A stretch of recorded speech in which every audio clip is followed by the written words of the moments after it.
नमस्कार, आप देख रहे हैं ऑनलाइन न्यूज वाला। मैं हूं आपके साथ दीपक गुप्ता।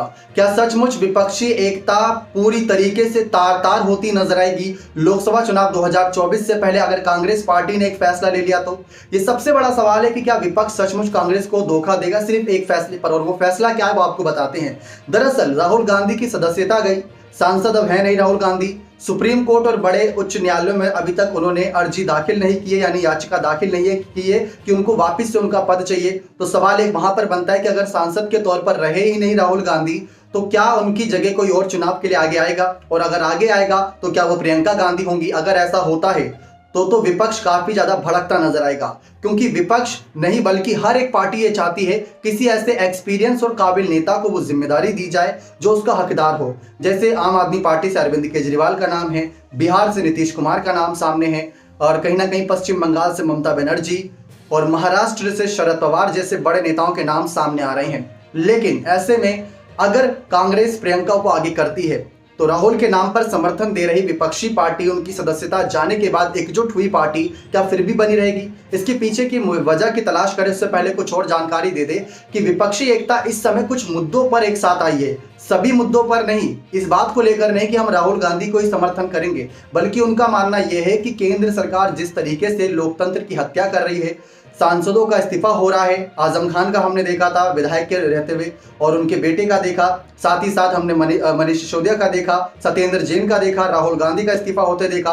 तो ये सारे सवाल हैं। तो इन्हीं सबको बचाने के लिए विपक्षी एकता एकजुट हुई है। और दूसरा बड़ा मुद्दा है मोदी अडानी को लेकर। उन्होंने कहा कि ज्वाइंट पार्लियामेंट्री कमेटी की कहीं ना कहीं गठित जांच होनी चाहिए ताकि सच सामने आए कि आखिर है क्या इस पूरे मामले में, अडानी के मामले में। तो ये दूसरा मुद्दा है। और तीसरा मुद्दा है कि इस समय जिस तरीके से पीएम मोदी की बढ़ती ताकत और विपक्षी एकता को वो खत्म कर रहे हैं, उसको पूरी तरीके से झुटलाना है, इसलिए विपक्ष एकजुट है।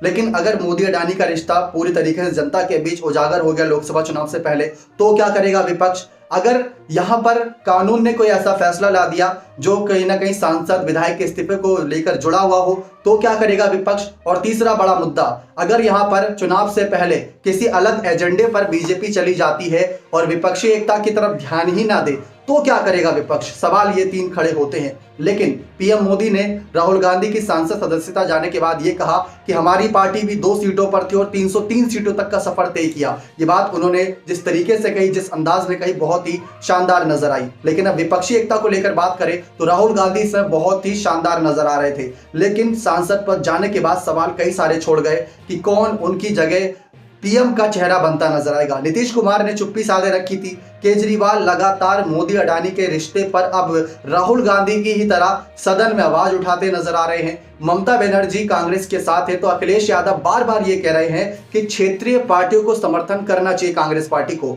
यानी कि उनका इशारा यह है कि हर बार अपनी ही पार्टी से किसी चेहरे को आगे खड़ा कर देने से अच्छा आप किसी पीएम चेहरे को आगे करें, ऐसे दल से जो उसका काबिल नेता हो। दरअसल ये सच कहा, क्योंकि इसके पीछे की अगर वजह तलाशे तो छोटे स्तर पर यानी मुख्यमंत्री स्तर पर अगर हम झारखंड की तरफ जाए तो कांग्रेस पार्टी झामुमो को समर्थन कर रही है, जिसमें हेमंत सोरेन मुख्यमंत्री है। अगर हम महाराष्ट्र की तरफ जाए तो 2.5 साल तक उद्धव ठाकरे सत्ता में थे, जहां पर कांग्रेस और एनसीपी उद्धव को समर्थन कर रही थी। अगर हम दिल्ली में आए तो दिल्ली में पहली बार जब अरविंद केजरीवाल आए तो कांग्रेस ने समर्थन किया था। पश्चिम बंगाल में पहले भी हमने देखा था कई बार समर्थन की सरकार। लेकिन जिस तरीके से बिहार की तरफ जाए तो वहां पर नीतीश कुमार को कांग्रेस समर्थन कर रही है। जब राज्य स्तर पर समर्थन करके कांग्रेस को रिजल्ट मिल रहा है, तो क्यों ना राष्ट्रीय स्तर पर भी एक बार करके देखा जाए कि अगर किसी क्षेत्रीय दल के नेता को, यानी कि ममता को, मायावती को, अखिलेश को, या फिर यहां पर केजरीवाल जैसे बड़े नेताओं को या नवीन पटनायक को आगे करके उनके नाम पर चुनाव लड़ती है, तो क्या जीत हासिल कर पाएगी?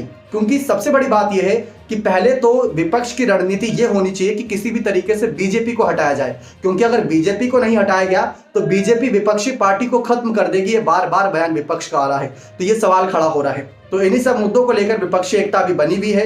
लेकिन अगर कांग्रेस पार्टी का फैसला पीएम चेहरे को लेकर या समर्थन को लेकर या गठबंधन को लेकर कुछ अलग आता है, तो शायद विचार और मतभेद होते नजर आ सकते हैं, जो हमने पहले भी देखे थे। क्योंकि मनीष सिसोदिया और सत्येंद्र जैन के मामले पर कांग्रेस नहीं बोली थी। टीएमसी के नेताओं पर जब शिकंजा कसा तो कांग्रेस चुप्पी साधे भी थी। जब कांग्रेस को लेकर सवाल थे तो जेडीयू के नेताओं ने, खासकर नीतीश कुमार ने सदन में चुप्पी साधे रखी थी। अखिलेश यादव ने भारत जोड़ो यात्रा में शामिल नहीं हुए थे। तो ये सारी चीजें साबित करती हैं। लेकिन खैर, राहुल गांधी विपक्षी एकता को साथ ले आए हैं और एकता के सूत्र में बांध दिया है। और कब तक ये सूत्र बंधा रहता है, कब तक ये साथ रहते हैं, सवाल सबसे बड़ा ये है। क्या आपको लगता है कि अब राहुल गांधी के बाद इन विपक्षी नेताओं में से कोई एक बड़ा चेहरा है जो सामने आकर इस जिम्मेदारी को संभाल सकता है? क्या कांग्रेस को किसी और को समर्थन देना चाहिए? तो आप अपनी राय कमेंट सेक्शन में जरूर रखिएगा। बहुत बहुत धन्यवाद।